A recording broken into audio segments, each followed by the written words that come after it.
Hello दोस्तों, कैसे हैं आप सब लोग। तो आज मैं एक ऐसी कहानी लेकर आया हूँ जो सच भी है और सच की तरफ भी लेकर जा सकती है। आज कहानी सिर्फ एक कहानी ही नहीं है, ये एक किस्सा है जिससे स्पिरिचुअल सीकर्स को बहुत मदद मिल सकती है। तो कहानी ये है कि एक गुरु शिष्य दोनों ही ट्रैवल कर रहे थे। वहाँ पर एक संसारी जीवन जीने वाले एक इंसान जिसको हम राम कहकर बुलाएंगे।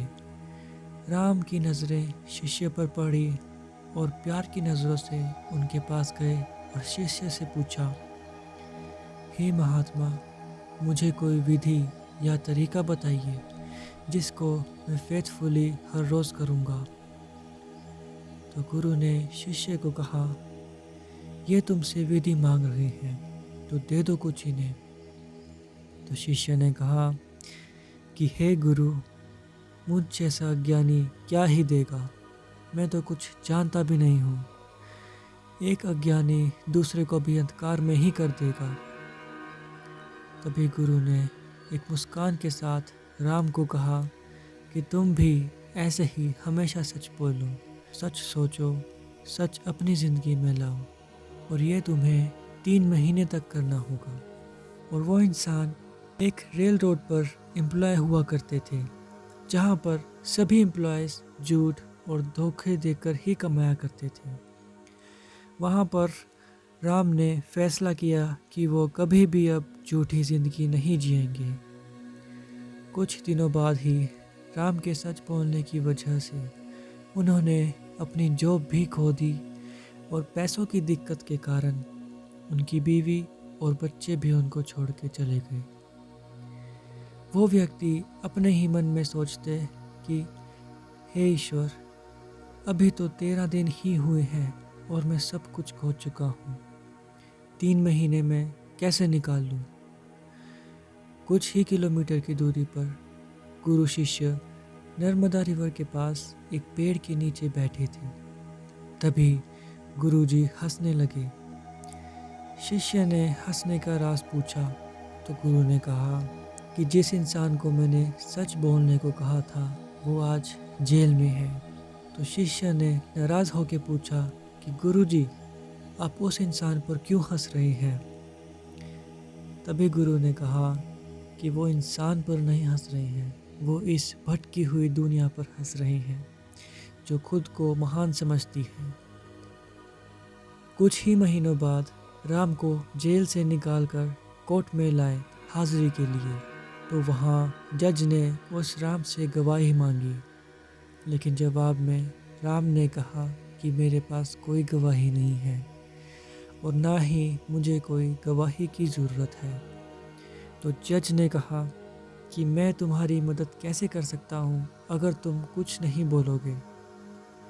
तब राम कहते कि मैं सच ही कहूँगा, क्योंकि मेरे गुरु ने मुझे सच बोलने को ही कहा गया है। अगर तुम मुझे पूरी ज़िंदगी भी जेल में रख लो, मैं सच बोलने से पीछे नहीं हटूँगा। यही मेरा धर्म है और मैं ऐसे ही जीऊँगा। तो जज एक ब्रेक ले लेते हैं और कोर्ट रूम के पीछे जाकर उस इंसान से पूछते कि कौन है वो महात्मा जिन्होंने तुमसे ये कहा कि तुम सच बोलो। फिर उन्होंने महात्मा को बुलाया। यहाँ पर हैरानी की बात ये है कि जज भी उन्हीं महात्मा जी के शिष्य हुआ करते थे और गुरु जी को गवाही के लिए बुलाया गया। तो गुरु जी के कहने पर उस इंसान को जेल में जाने से रोक लिया। फिर उसके बाद 3 महीनों तक राम ने हमेशा सच ही बोला। फिर 3 महीनों बाद राम एक पेड़ के नीचे बैठे हुए थे। तभी उनको एक खत आया कि उनके पिताजी ने मृत्यु से पहले उनके नाम एक बड़ी ज़मीन कर दी थी और अब गवर्नमेंट उन्हें वो ज़मीन देना चाहती है।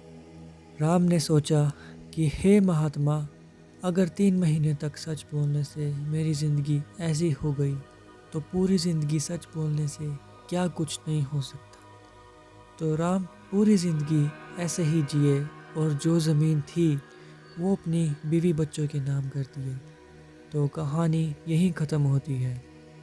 दोस्तों, स्पिरिचुअल सीकर्स के जीवन में सच एक अल्टीमेट गोल है, क्योंकि वहीं से ईश्वर अपना दरवाज़ा तुम्हारे लिए खोलता है। राम के मन में जो भी आया, राम ने बेझिझक कहा। राम के मन में अगर गलत सोच भी आई तो राम ने कहा। उन्होंने हमेशा सच का साथ दिया। उन्होंने खुद से भी सच बोला, उन्होंने दूसरों से भी सच कहा, जिससे उनकी मन की शुद्धि भी हो गई और उनको अपनी ज़िंदगी में मोक्ष की प्राप्ति हो गई। आज के लिए इतना ही दोस्तों। ओम शांति शांति शांति।